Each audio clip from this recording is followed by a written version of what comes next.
um projeto chamado Aura, de engajamento comunitário, para monitorar e participar. Saudações, caro internauta, eu sou Tomás Castelo Armando. Aqui é o ciclo de entrevistas sobre o programa AONA, em que nós temos como painelista a doutora Natasha, que vem nos falando sobre os caminhos e os descaminhos deste programa. Hoje vamos pedi-la para que se apresente e que todos os nossos internautas, em particular os novos, possam saber sobre o programa e a organização que implementa.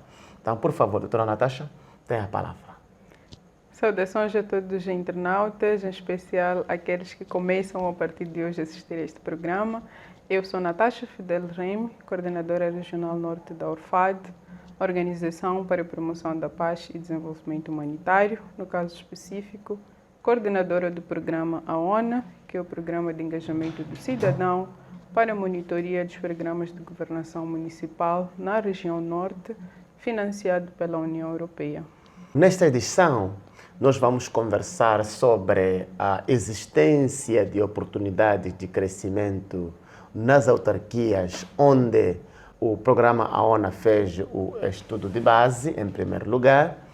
E, em segundo lugar, vamos analisar até que ponto esses serviços ou essas oportunidades elas foram melhoradas com a presença do programa. Vamos começar colocando a questão com base no estudo que foi realizado.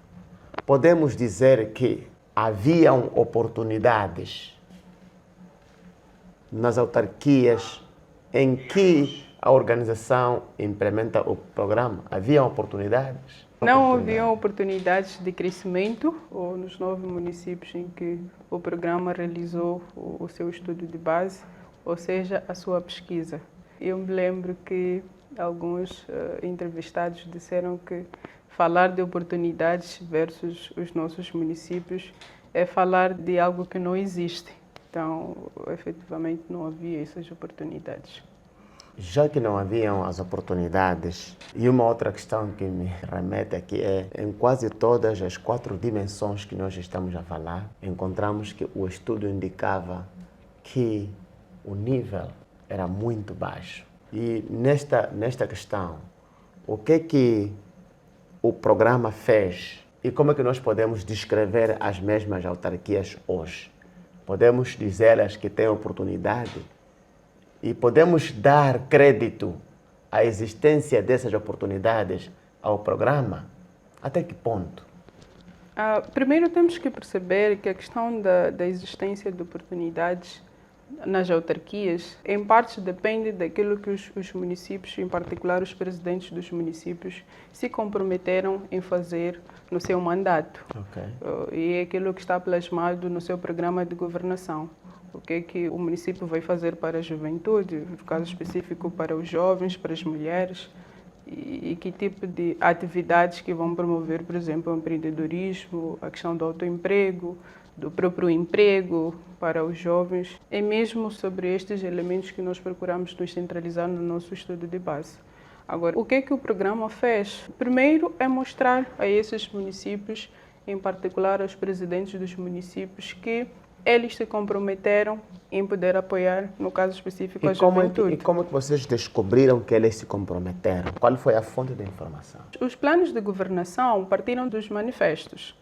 Sim, vocês tiveram acesso aos manifestos? Exatamente. Tivemos acesso aos manifestos, tivemos acesso aos planos de governação de cada município, de implementação dos programas, particularmente os municípios de intervenção, porque temos os municípios de intervenção e temos os municípios de controle. Exato. E primeiro é trazer a razão ao presidente do município que, olha, ao longo do seu percurso de manifesto, comprometeu-se naqueles elementos que é para poder desenvolver e, acima de tudo, garantir o crescimento das nossas comunidades, porque temos essas 2 componentes, a questão do crescimento e a questão do desenvolvimento. De onde vai o nível de captação de rendas e qual é o impacto que essas rendas podem trazer na vida dos nossos cidadãos, ou seja, na vida dos nossos municípios. Portanto, feita esta questão de recordar os nossos municípios, também fomos aos municípios e assumimos que o nosso programa, um dos objetivos é criar capacidades, é transmitir conhecimentos. E nós vamos capacitando os nossos cidadãos para conhecerem os seus direitos, conhecerem os seus deveres. E este cidadão, se conhece os seus direitos, efetivamente vai conhecer o que está plasmado no plano de governação e vai voltar atrás ao processo da campanha versus os manifestos. E é que cruza o comprometimento do nosso Então, município. o que é que falhou? Porque sinto que o programa teve acesso aos manifestos e planos e programas. E o cidadão, quando questionado, disse, não, nós não sabemos da existência dessas coisas. O que é que falhou? Por que que os documentos, os planos dizem uma coisa, mas a prática, quando questionado, o cidadão diz outra coisa? Primeiro foi a falta de informação para os dois lados. Informação no sentido de que como é que essas oportunidades vão ser transmitidas ou transferidas aos nossos jovens. E segundo, quando nós realizamos a pesquisa, alguns dirigentes gestores municipais mostraram a questão da dificuldade financeira. Pese embora nós temos o plano de atividades, mas o município não depende somente dos recursos internos. Então, há questões que precisa de um suporte para além, central. exatamente, para além dos recursos internos e, de uma certa maneira, influenciou também para que as atividades não pudessem ser efetivamente implementadas. Então, é mesmo a questão de falta de informação. Exatamente. E o que é que o programa AONA fez para garantir que haja oportunidades? O que é que nós, como programa, fizemos? Primeiro, foi mesmo trazer esses dois atores. Trazer esses dois atores é fazer com que o edil saiba que ele comprometeu-se e que deve cumprir com aquilo que está plasmado. Segundo, é fazer com que este munícipe saiba o que ele tem de direito no município, exatamente, e aquilo que ele foi prometido. E feito este cruzamento, o passo a seguir é saber como é que essas promessas vão ser implementadas e qual é a margem orçamental, quais são os desafios, se na sua implementação carece de recursos somente internos, carece de doações, financiamentos. É mesmo trazer esses dois atores para terem a imagem holística. Foi aquela coisa de permitir o diálogo, como se mediador se tratasse. Exatamente.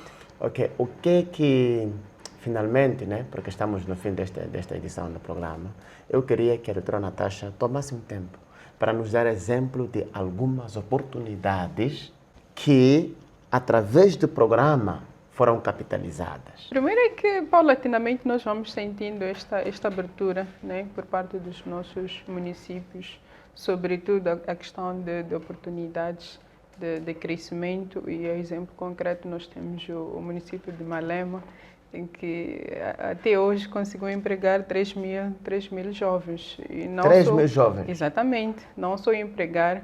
Uma das questões importantes que o edil também apresentou foi a questão de nomeação.